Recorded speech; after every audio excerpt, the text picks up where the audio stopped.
I wear my sunglasses at night. I wear my sunglasses at night. It's a good song. But today we're here to read more of Ender's Game. And if I'm not mistaken, we are on chapter 3. So let's get that started. Let's see here.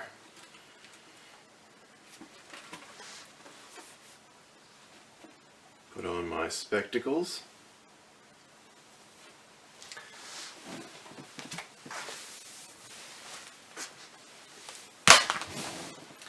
Alright, chapter 3, Graff. Graff. And while we read this chapter, I want you guys to think about, do you agree with what Graff is doing? Do you think he's right? Do you think he's wrong? I want you to think about that while we read our chapter. Chapter 3, Graff. The sister is our weak link. He really loves her. I know.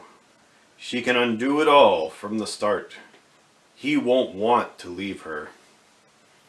So, what are you going to do? Persuade him that he wants to come with us more than he wants to stay with her. How will you do that? I'll lie to him. And if that doesn't work, then I'll tell the truth. We're allowed to do that in emergencies. We can't plan for everything, you know.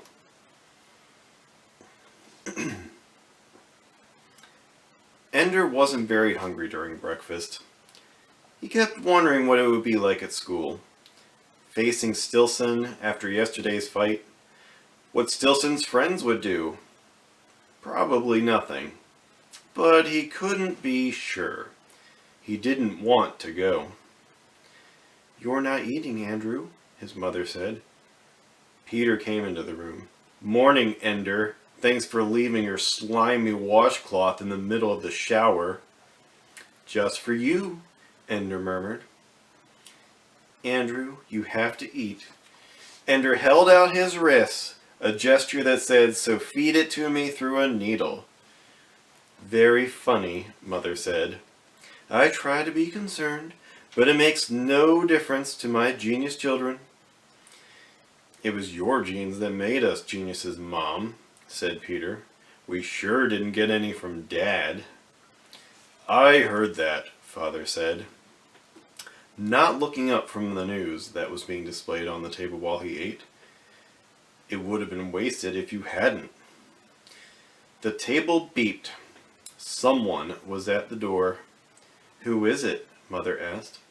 Father thumbed a key and a man appeared on his video. He was wearing the only military uniform that meant anything anymore. The IF, the International Fleet. I thought it was over, said Father. Peter said nothing, just poured milk over his cereal. And Ender thought, maybe I won't have to go to school today after all. Father coded the door to open and got up from the table. I'll see to it, he said. Stay and eat. They stayed, but they didn't eat.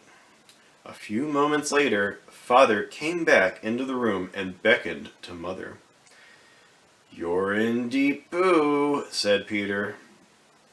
They found out what you did to Stilson, and now they're going to make you do time out in the belt. I'm only 6, moron. I'm a juvenile. You're a third turd. You've got no rights.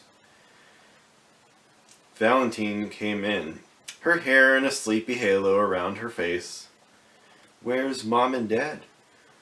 I'm too sick to go to school. Another oral exam, huh? Peter said. Shut up, Peter, said Valentine. You should relax and enjoy it, said Peter. It could be worse. I don't know how. It could be an anal exam, Valentine said. Where are Mother and Father? Talking to a guy from IF. Instinctively, she looked at Ender. After all, for years they had expected someone to come and tell them that Ender had passed, that Ender was needed. That's right, look at him, Peter said. But it might be me, you know. They might have realized I was the best of the lot after all. Peter's feelings were hurt, and so he was being a snot as usual. The door opened. Ender, said Father, you better come in here. Sorry, Peter, Valentine taunted.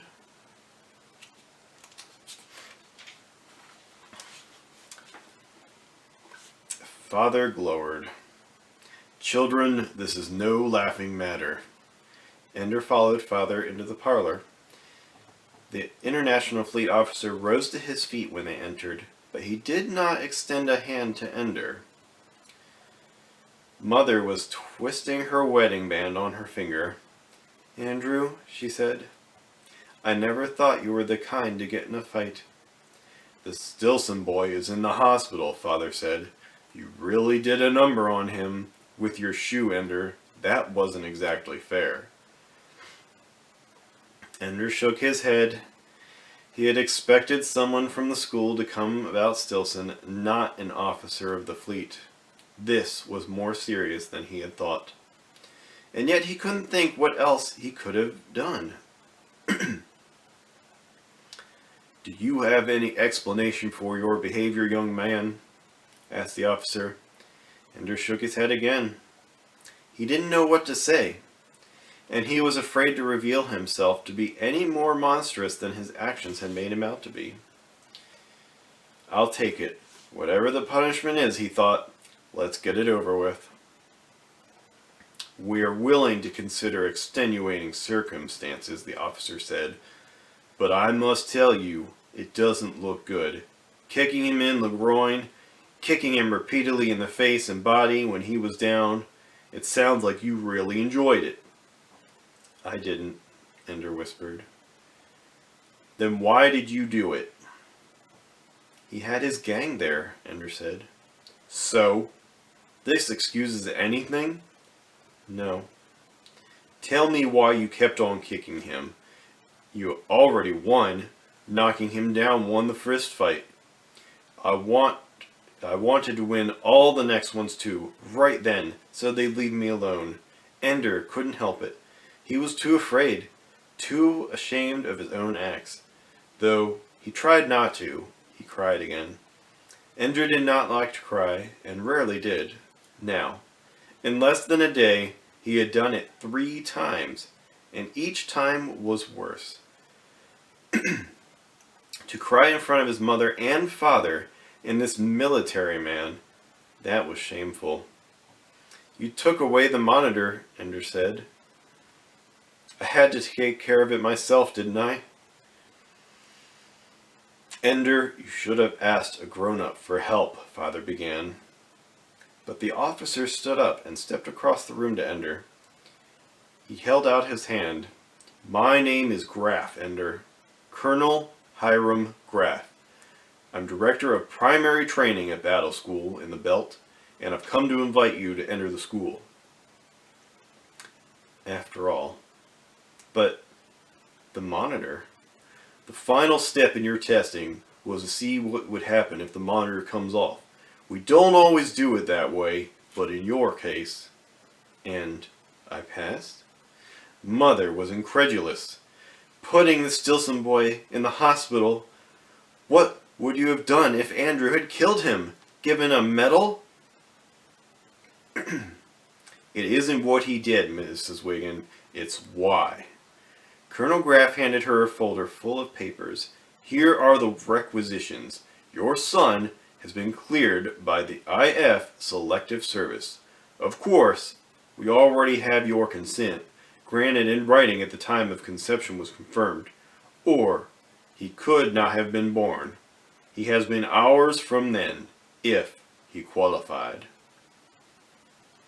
Father's voice was trembling as he spoke. It's not very kind of you to let us think you didn't want him, and then to take him after all. And this charade about the Stilson boy, Mother said. It wasn't a charade, Mrs. Wiggin, Until we knew what Ender's motivation was, we couldn't be sure he was another. We had to know what action meant. Or at least what Ender believed it meant. Must you call him by that stupid nickname? Mother began to cry. I'm sorry, Mrs. Wiggin, but that's the name he calls himself. What are you going to do, Colonel Graff? Father asked. Walk out the door with him now? That depends, said Graff. On what? On whether Ender wants to come. Mother's weeping turned to bitter laughter. Oh, so it's voluntary after all. How sweet. For the two of you, the choice was made when Ender was conceived. But for Ender, the choice has not been made at all. Conscripts make good cannon fodder, but for officers we need volunteers.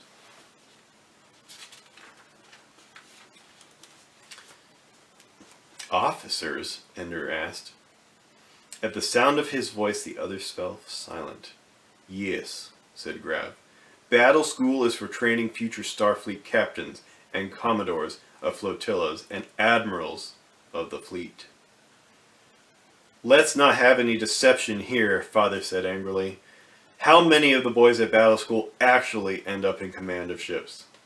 Unfortunately, Mr. Wiggin, that is classified information. But I can say that none of our boys who make it through this first year have ever failed to receive a commission as an officer. And none has served in a position of lower rank than Chief Executive Officer of an interplanetary vessel. Even in the domestic defense forces within our own solar system, there's honor to be had. How many make it through the first year? Asked Ender. All who want to, said Graff. Ender almost said I want to, but held his tongue. This would keep him out of school, but that was stupid. That was just a problem for a few days. It would keep him away from Peter. That was more important. That might be a matter of life itself, but to leave Mother and Father, and above all, to leave Valentine, and become a soldier. Ender didn't like fighting. He didn't like Peter's kind, the strong against the weak, and he didn't like his own kind either, the smart against the stupid. I think, Graff said, that Ender and I should have a private conversation. No, Father said. I won't take him without letting you speak to him again, Graff said. And you really can't stop me. Father glared at Graff a moment longer, then got up and left the room. Mother paused to squeeze Ender's hand. She closed the door behind her when she left. Ender, Graff said, if you come with me, and you won't be back here for a long time, there aren't any vacations from battle school, no visitors either. A full course of training lasts until you're 16 years old. You get your first leave under certain circumstances when you're 12. Believe me, Ender, people change in 6 years, in 10 years. Your sister Valentine will be a woman when you see her again. If you come with me, you'll be strangers. You'll still love her, but you won't know her. You see, I'm not pretending it's easy.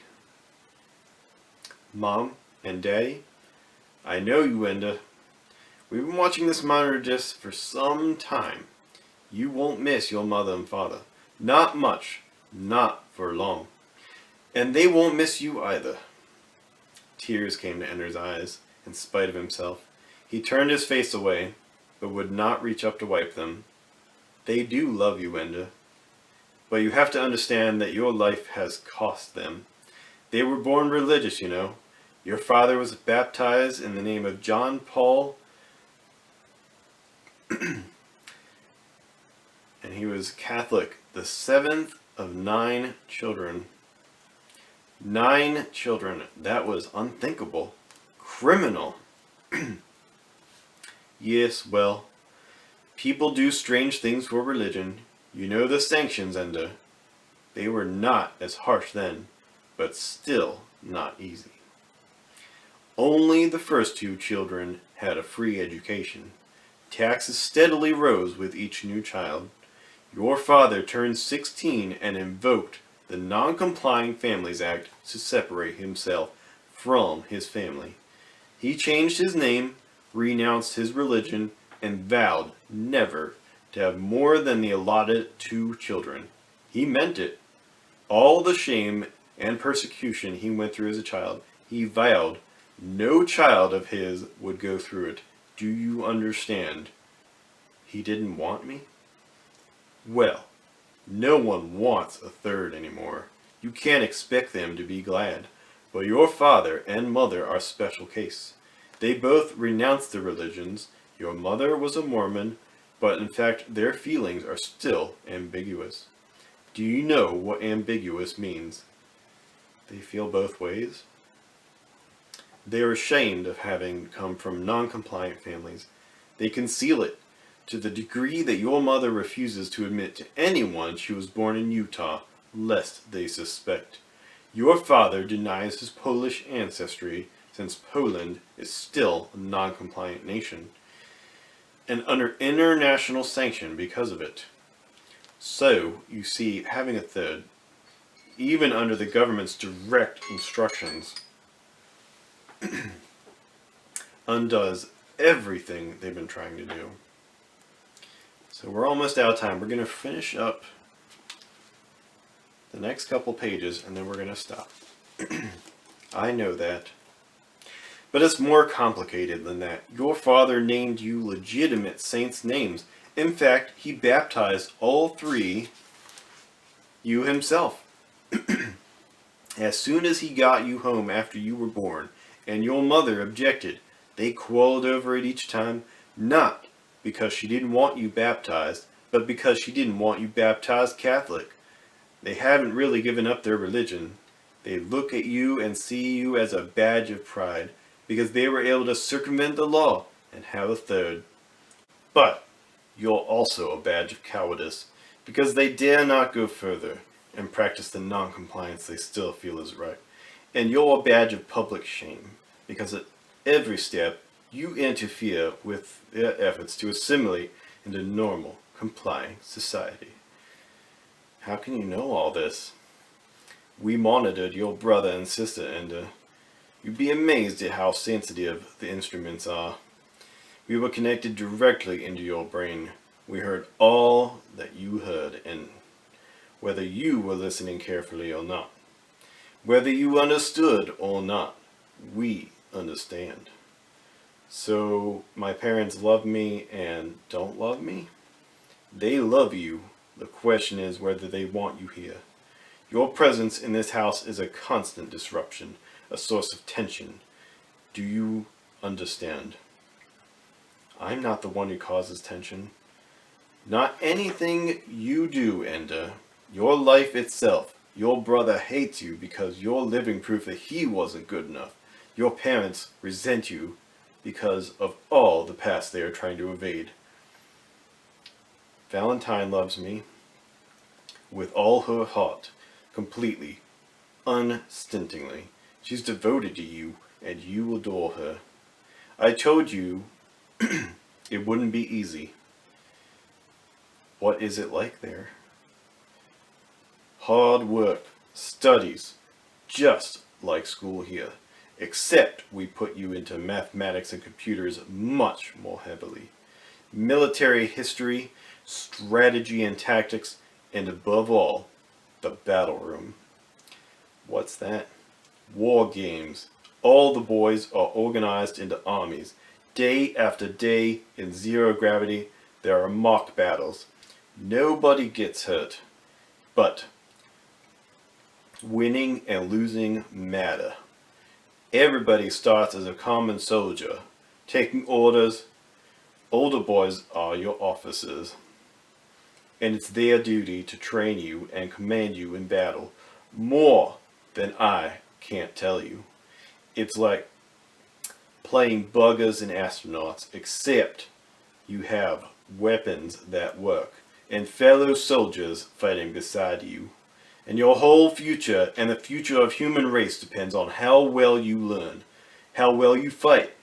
It's a hard life, and you won't have a normal childhood, of course, with your mind, and as a third to boot. You wouldn't have a particularly normal childhood anyways. All boys? A few girls. They don't often pass the test to get in. Too many centuries of evolution are working against them. None of them will be like Valentine anyway. But there'll be brothers there, and like Peter. Peter wasn't accepted, Enda, for the very reasons you hate him. I don't hate him, I'm just afraid of him. Well, Peter isn't all bad, you know. He was the best we'd seen in a long time. We asked your parents to choose a daughter next. They would have anyways, hoping that Valentine would be Peter, but milder. She was too mild, and so we requisitioned you. To be half Peter and half Valentine, if things worked out all right. Am I? As far as we can tell, our tests are very good, Enda, but they don't tell us everything. In fact, when it comes down to it, they hardly tell us anything, but they're better than nothing. Graff leaned over and took Ender's hand in his. Enda Wiggin, if it were just a matter of choosing the best and happiest future for you, I'd tell you to stay home. Stay here. Grow up. Be happy. But there are worse things than being a third. Worse things than being a big brother who can't make up his mind whether to be a human being or a jackal. Battle school is one of the worst things, but we need you. The buggers may seem like a game to you now, Enda, but they damn near wiped us out last time. But it wasn't enough. They had us cold, outnumbered, out-weaponed. The only thing that saved us, that we had the most brilliant military commander we've ever found. Call it fate, call it God, call it damn fool luck. We had Mazar Rackham. But we don't have him now, Enda. We've scraped together everything mankind could produce. A fleet that makes the one they sent against us last time seem like a bunch of kids playing in a swimming pool. But we have some new weapons too. It might not be enough, even so, because in the 80 years since last war, they've had as much time to prepare as we have. We need to be the best we can get, and we need them fast. Maybe you're not going to work out for us, and maybe you are. Maybe you'll break down under the pressure. Maybe it'll ruin your life. Maybe you'll hate me for coming here to your house today. But if there's a chance that because you're with the fleet, mankind might survive and the buggers might leave us alone forever, then I'm going to ask you to do it, to come with me. Ender had trouble focusing on Colonel Graff. The man looked far away and very small, as if Ender could pick him up with tweezers and drop him in a pocket.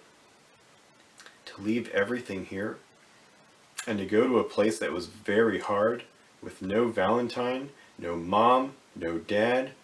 And then he thought of the films, of the buggers that everyone had to see at least once a year, the scathing of China, the battle of the belt, death and suffering and terror, and Mazar Rackham and his brilliant maneuvers, destroying an enemy fleet twice his size and twice his firepower, using the little human ships that seemed so frail and weak, like children fighting with grown-ups, and we won. I'm afraid, said Ender quietly, but I'll go with you. Tell me again, said Graff. It's what I was born for, wasn't it? If I don't go, why am I alive? Not good enough, said Graff. I don't want to go, said Ender, but I will. Graff nodded. You can change your mind up until the time you get in my car with me. You can change your mind. After that, you stay at the pleasure of the International Fleet. Do you understand that? Ender nodded. All right, let's tell them. Mother cried. Father held Ender tight. Peter shook his hand and said, You lucky little pin-headed fart-eater. Valentine kissed him and left her tears on his cheek. There was nothing to pack, no belongings to take. The school provides everything you need, from uniforms to school supplies. And as for toys, there's only one game. Goodbye, Ender said to his family. He reached up and took Colonel Graff's hand and walked out the door with him. Kill some buggers for me, Peter shouted. I love you, Andrew, Mother called. We'll write to you, Father said. And as he got into the car that waited silently in the corridor, he heard Valentine's anguished cry, Come back to me. I love you forever. And that's the end of Chapter 3. Chapter 4 is Launch. It's our first chapter not named after a person. Chapter 4 is Launch.